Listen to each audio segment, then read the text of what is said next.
Welcome back to another video, man. And today we got every USA war crimes in 20 minutes.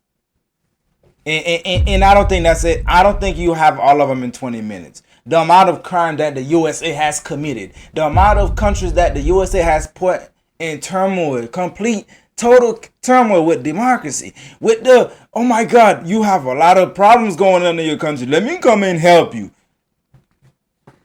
Libya, oh my God, what happened to Libya? Haiti, oh my God. What is the attempt with Venezuela right now? Now, if you know, Venezuela is one of those countries that is full of oil. Even in Africa. These motherfuckers want to help everybody. You would have thought these niggas were sent. Oh my God, the Lord of the Holy, the land of the Holy, man. Here we go. Let's get straight to it, man. I ain't got no more talking to say. We'll do the talking during the video. My Lie Massacre. Hold on. I gotta connect this to my headphones. We're gonna educate ourselves on this right here. This topic is something I actually want to watch. Let's go. Wait, let me make sure. Yeah. Okay, we're good. Let's see. Wrong one. On the 16th of March 1968, in the Vietnamese village called Sun Mai, U.S. soldiers carried out what became the largest massacre of civilians by American forces in the 20th century. Between 347 and 504 unarmed villagers, most of them women, children, and the elderly, were killed. Many women and girls, some as young as 12, were... Oh my God, you is nasty. The USA is disgusting. Bro, it's disgusting, bro. The amount of shit they have done. Massacre. On the 16th of March 1968, in the Vietnamese village called Sun Mai, U.S. soldiers carried out what became the largest massacre of civilians by American forces in the 20th century. Between 347 and 504 unarmed villagers, most of them women, children, and the elderly, were killed. Many women and girls, some as young as 12, were before being murdered. Bodies were mutilated, homes were burned, and livestock was slaughtered. Witnesses described women using their bodies to shield children, only for soldiers to fire into them. One ditch alone held more than 70 dead. Then, platoons went hut to hut, killing entire families. The land of the motherfucking holy, bro. I don't even think I'm gonna finish this video, bro. I'm not gonna lie. I don't think I'm going to finish this video, bro. American history, bro. American history. American history. Apart from fleeing from fucking England and coming to North America. After that, bro, what exact? Oh my God, Jesus, bro. I don't even think I'm gonna finish this video, bro. I don't think I have the sentiment to actually sit here and watch this video, bro. It's crazy. Soldiers later testified that their orders had been to destroy everything, leave nothing, and treat anyone still there as the enemy. One soldier intentionally shot himself in the foot to avoid taking part. A few, like Michael Bernhardt, refused to kill and later helped expose what happened. The massacre might have been even worse if not for Warrant Officer Hugh Thompson Jr. and his helicopter crew. Flying low over the village, they saw women and children being slaughtered, and at one point, Thompson landed between U.S. soldiers and terrified civilians, ordering his own gunners to fire on Americans if they kept... You're not gonna believe what happened. Tell me everything. I'll show you on Monday.com. So I started the biggest killing. He personally evacuated survivors by helicopter, saving dozens. At first, the massacre was reported as a great victory, claiming that 128 Viet Cong were killed, and the unit was congratulated. Officers up the chain of command worked to hide the truth, but later on, when veterans like Ronald Ridenhour spoke out and journalist Seymour Hersh investigated, the world learned the real story. When photographs surfaced showing women, children, and babies piled in ditches, what happened could no longer be denied. In the end, 26 soldiers were charged, but only one, Lieutenant Calley, was convicted. He was found guilty of murder. 26 soldiers. 26. But one was convicted. Oh my God. Prime U.S. justice, bro. Prime. During 22 villagers and sentenced to life in prison, but he served 3.5 years under house arrest after President Nixon intervened. Medina, accused of giving the orders, was acquitted. Most others escaped punishment. Survivors, many of them children at the time, carried the trauma for decades. One recalled, "Everyone in my family was killed. They threw me into a ditch full of dead bodies. I was covered with blood and brains." Haditha Massacre. On the morning of November 19, 2005, God, in the bro. Iraqi town of Haditha, a roadside bomb tore through a U.S. Marine convoy. The explosion killed a Marine instantly and left 2 other Marines badly wounded. Within hours, that turned into one of the darkest chapters of the Iraq War. The Marines shot 5 unarmed men who had been ordered out of their taxi, killing them on the spot. Then, they entered nearby houses. Inside were families with grandparents, parents, and children as young as 1 year old. Nonetheless, 19 civilians were killed. But these the same niggas that want us to forget about black history. They want us to forget about slavery. They want us to forget about all the massacres. But they don't want you to forget about the Holocaust. They don't want you to forget about anything. They don't. These are the same niggas that say revenge. Dog, this video hurting me so bad right now, bro. It pains me so much sometimes, bro, when I see these niggas. The way sometimes I see some white Americans speak on history. The way I see them speak trying to justify massacres, bro. War crimes. He's insane. They take revenge anytime they want. When somebody else try to take revenge, they call them savages. How many times have I heard an American telling the Haitian Revolution story, and the people, the soldiers that were fighting for freedom, they were the ones called savages.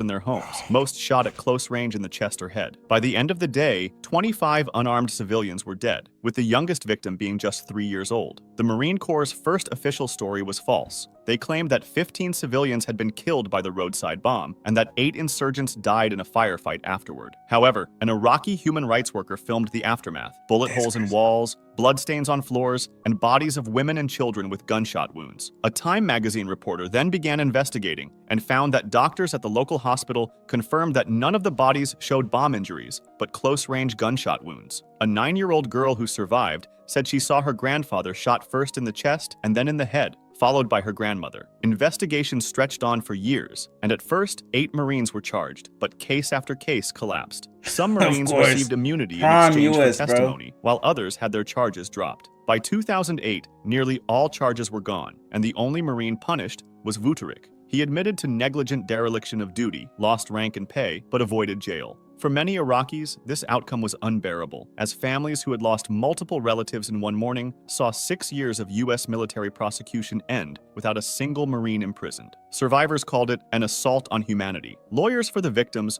urged international courts to take up the case. Meanwhile, the U.S. military paid $38,000 in compensation to some families. Samar campaign. Kill everyone over the age of 10. Those were the words of General Jacob H. Smith during the Philippine-American War in what became known... Do what? Kill what?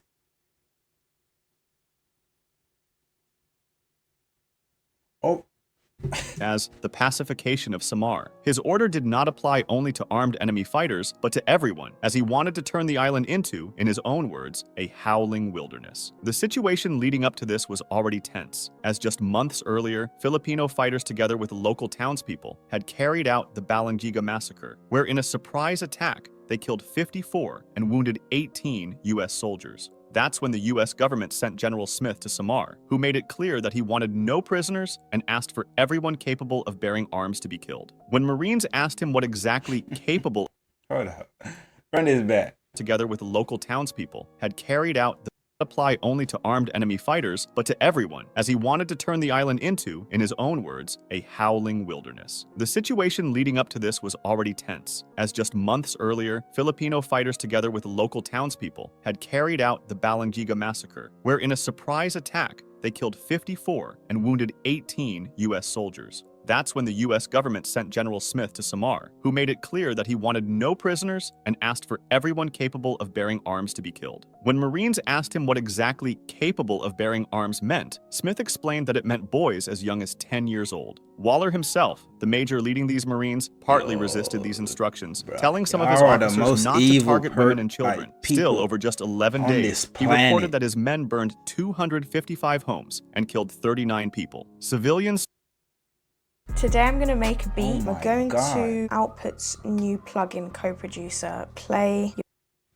Saw their towns and food reduced to ashes. The number of deaths will never be fully known, but broader estimates suggest around 2,000 to 2,500 civilians were killed. The campaign became infamous in the United States once reports reached home, and Smith was put on trial really in wanna May hear what I really 1902, wanna say. but not for murder or war crimes. Instead, he was found guilty only of conduct to the prejudice of good order and military discipline, a minor charge. His punishment was just a formal reprimand. To calm public anger, he was quietly forced into retirement. Waller himself was also later put on trial for ordering the execution of Filipino porters, but he was acquitted. Nisour Square Massacre. This one was different from the others. It happened without warning, and not by the regular US Army, but by a private contractor known as Blackwater, which made it even more controversial. On a normal morning in September 2007, a Blackwater convoy drove into Nisour Square in Baghdad to clear a route for US officials. Moments later, though, out of nowhere, they opened fire on Iraqi civilians. 17 people were killed and 20 more were wounded. Some were shot while still sitting in their cars. For example, witnesses described one small Kia with a mother and her adult son inside. The son was shot in the head, and the car kept moving forward and was riddled with more bullets before a grenade set it on fire. Blackwater claimed the convoy had been ambushed and that the guards fired in self-defense, but the Iraqi government called it an unprovoked attack. The State Department admitted that innocent people had been killed, and Iraq suspended Blackwater's license to operate in its territory and demanded accountability. Several investigations began, and a US military report supported Iraq's version of events, saying Blackwater was at fault. The FBI concluded that at least 14 of the 17 people killed had been shot without justification. Some Blackwater guards themselves told investigators that the shooting was wrong. One guard even kept firing after others shouted for him to stop, until another contractor aimed his weapon at him to force him to stand down. The massacre raised questions about the role of private military contractors, and Iraq demanded punishment for Blackwater and pressed for compensation. In the US, the House passed a bill to bring contractors under US criminal law in war zones, though the Senate did not vote on it. Then, the State Department told Blackwater its security contract would not be renewed, and years later, the case reached US courts. In 2014, 4 Blackwater guards were convicted in federal court. One of them was sentenced to life in prison, while the others received 30 years each under firearms laws. There were some appeals, but in the end, the man originally sentenced to life was once again given life in prison, while the other 3 had their sentences reduced to about half of what they were before. Later on, however, there was a final twist. In December 2020, President Donald Trump pardoned all 4 men. The decision triggered outrage in Iraq. No fucking shit, man. Bruh. Bro. The way I be feeling when I be hearing these news, bro, it just don't make no sense. How the fuck could you be so evil? The level of cruelty, bro. The level of which you can't be human at this point. You're innocently taking lives of people that are just like you. It just don't make no sense. I actually heard about the Blackwater. I heard about Blackwaters are actually I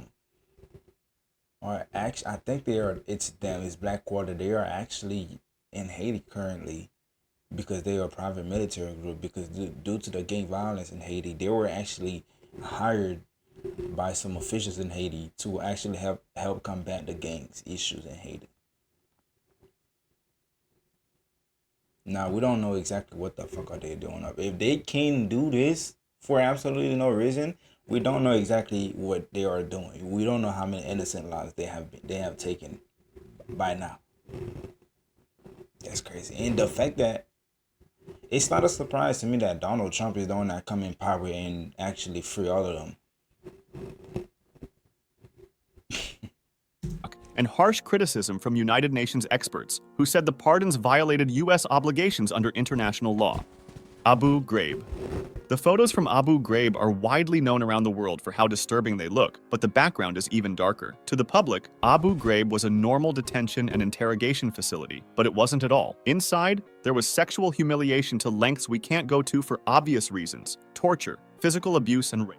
There was crazy. even the killing of Manadel al-Jamadi, whose body was packed in ice and later photographed with soldiers posing beside it. The shock was immediate and worldwide, so the Bush administration answered quickly, saying that these were isolated acts by a few rogue soldiers. However, organizations like the Red Cross, Amnesty International, and Human Rights Watch said the opposite, claiming this was part of a larger pattern across U.S. prisons in Iraq, Afghanistan, and Guantanamo. The Red Cross also reported that most Abu Ghraib detainees were civilians with no connection to armed groups. Then, internal documents showed how they were given approval for what were called enhanced interrogation techniques. These documents would be later known as the torture memos, for reasons you can imagine. They argued that the Geneva Conventions didn't apply overseas and didn't classify the detainees as prisoners of war, which allowed them to hold people longer without charges and deny them the rights normally given to prisoners of war. Lord have mercy on the U.S., man. Dog. The amount of the crazy stuff that this country has done to humanity, bro. Yo, it don't even make no sense no more. It don't make no sense no more, bro. Sensory deprivation. Inside the cells, prisoners were stripped naked and forced into humiliating poses, threatened with dogs, beaten, shackled in painful positions, deprived of sleep and warmth, and forced into sexual acts. Taguba recorded one prisoner sodomized with a chemical light. Detainees spoke of acid poured on their skin, being dragged by ropes tied to their genitals, and being mocked. Manadel al-Jamadi, whose death was ruled a homicide, never led to any criminal charges. At the same time, 36 detainees died in insurgent mortar attacks on the prison, which critics said violated the Geneva rule that prisoners should not be kept in active combat zones. In 2006, the Supreme Court ruled that the Geneva Conventions did apply, and 17 soldiers and officers were removed, while 11 were court-martialed. The punishments varied. One guy got 10 years, some 3, and others shorter sentences, or even just reprimands or demotions. External contractors, such as the company CACI Premier Technology, also came under scrutiny. Pretty recently, in 2024, a jury found them liable for conspiring with military police to soften up prisoners through abuse, awarding 3 former detainees $42 million in damages. Jurors concluded that CACI interrogators facilitated mistreatment even if they did not personally carry it out. Operation Speedy Express.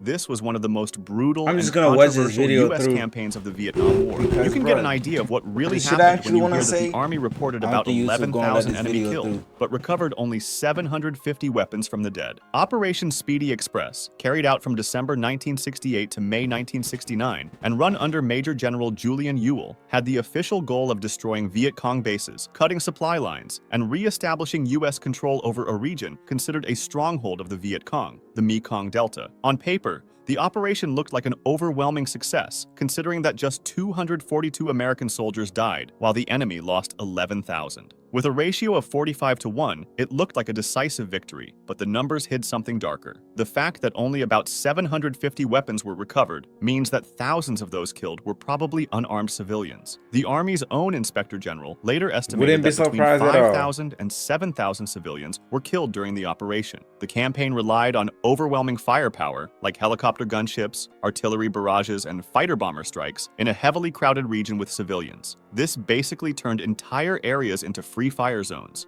David Hackworth, a highly decorated battalion commander, admitted openly, "A lot of innocent Vietnamese civilians got slaughtered because of the Yule Hunt drive to have the highest body count in the land." Survivors and witnesses described whole villages wiped out, with civilians getting shot from the air as they tried to run. A Viet Cong commander later explained, "Most of the people killed were civilians, because civilians would run. We soldiers held our positions." Reports of atrocities began to surface in 1969, but they were overshadowed by the My Lai massacre, which we've just talked about. In 1972, Newsweek published an investigation by Kevin Buckley and Alexander Shimkin called Pacification's Deadly Price. They had interviewed villagers and studied hospital records. In one provincial hospital, they found that 3/4 of the civilian wounds treated came from U.S. firepower, not Viet Cong attacks. Their conclusion was that thousands of civilians had been killed during Speedy Express.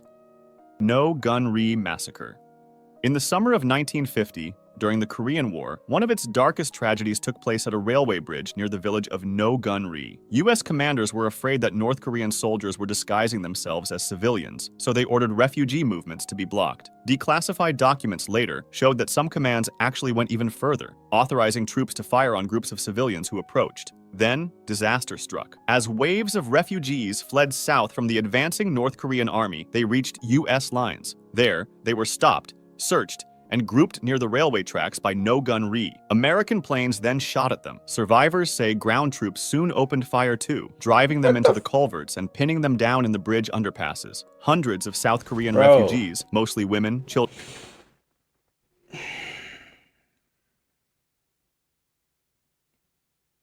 Bruh. What exactly is the goal of USA when they actually go to these other nations, right? What exactly are they goal? Is it to help? Are they protecting something? Or are they just there to commit mass murder?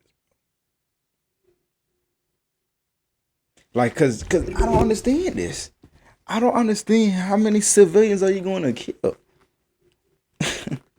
And the elderly were caught under fire, and for 3 days, families screamed as they piled bodies on top of one another for cover, drank from a stream turned red with blood, and watched children die beside them. The death toll has long been debated, with survivors speaking of about 400 people killed, and U.S. veterans giving numbers ranging from dozens to several hundred. A South Korean government inquiry was able to confirm 163 people dead or missing by name, along with 55 wounded, and concluded that the real toll was likely much higher, around 250 to 300. Nearly half of the confirmed victims were children. For decades, the story was silenced, as survivors lived in fear under South Korea's authoritarian governments. It was not until 1999 that the Associated Press exposed the story worldwide, interviewing survivors and U.S. veterans. The reporting won a Pulitzer Prize and The person who caused the accident doesn't want you to know this. You should never sue them if you want to potentially get paid a huge check quickly.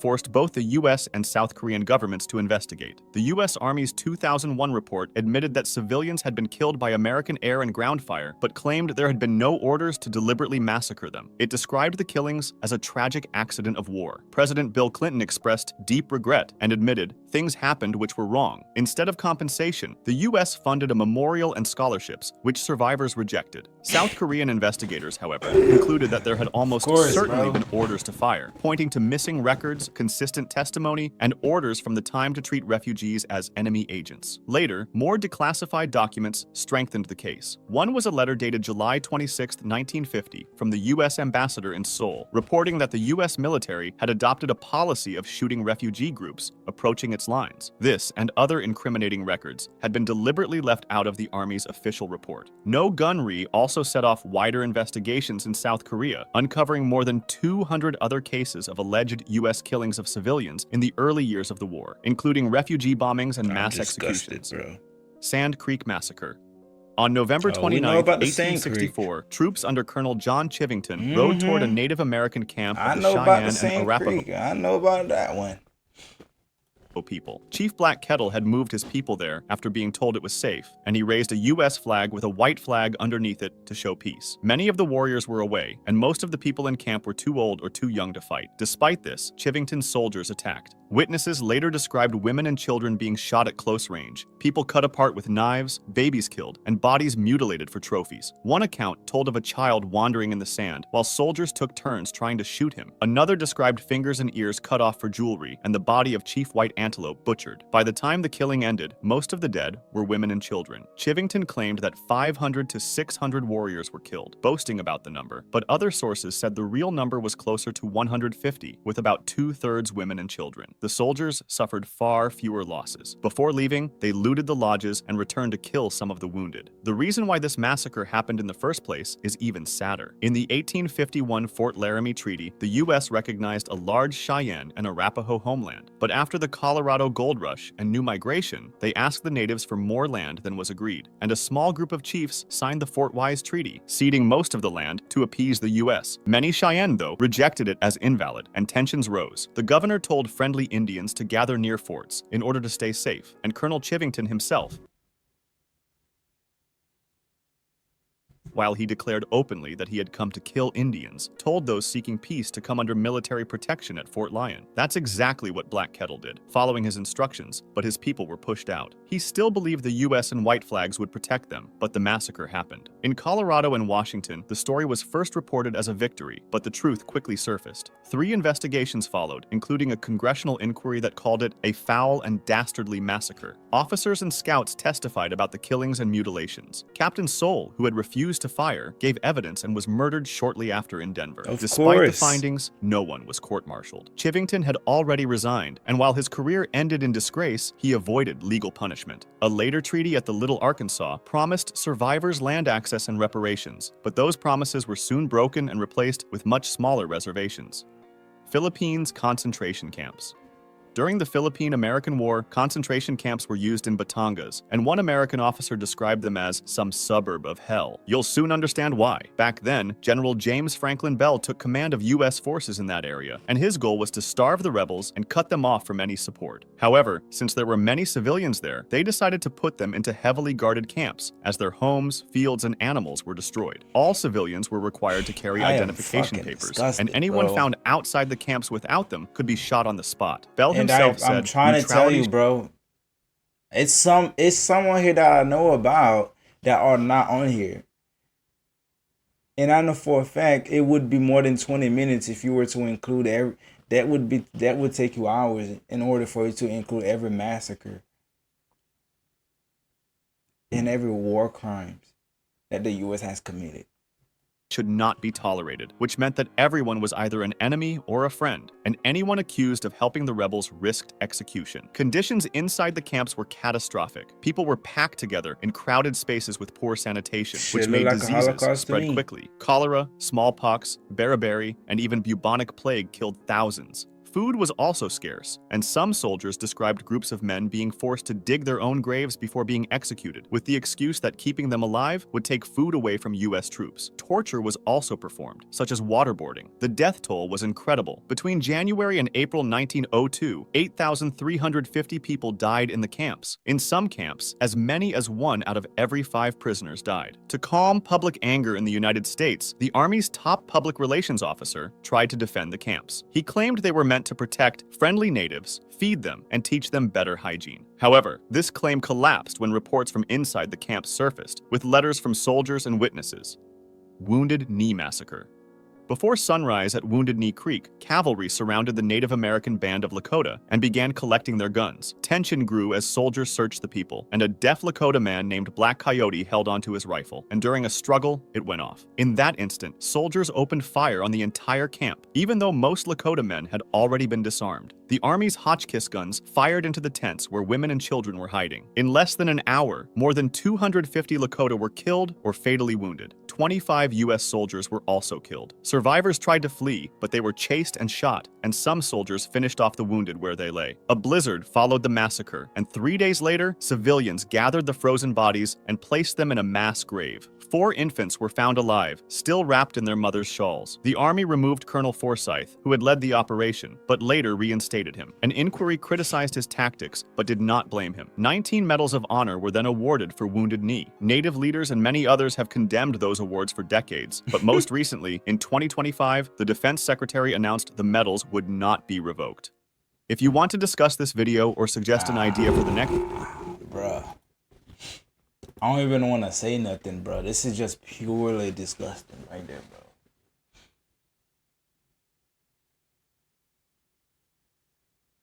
A proud white American?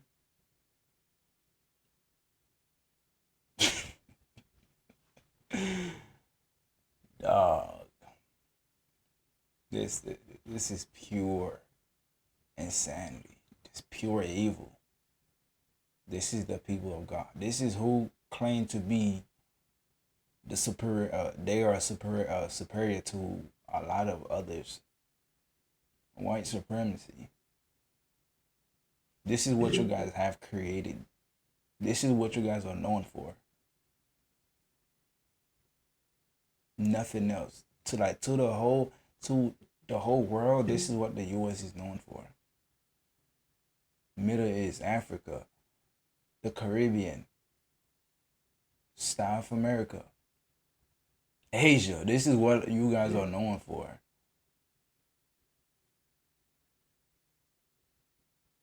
You guys use the superiority that you guys have to commit more sins. But claim to be Christians. I can't even speak on this, bro. That's crazy.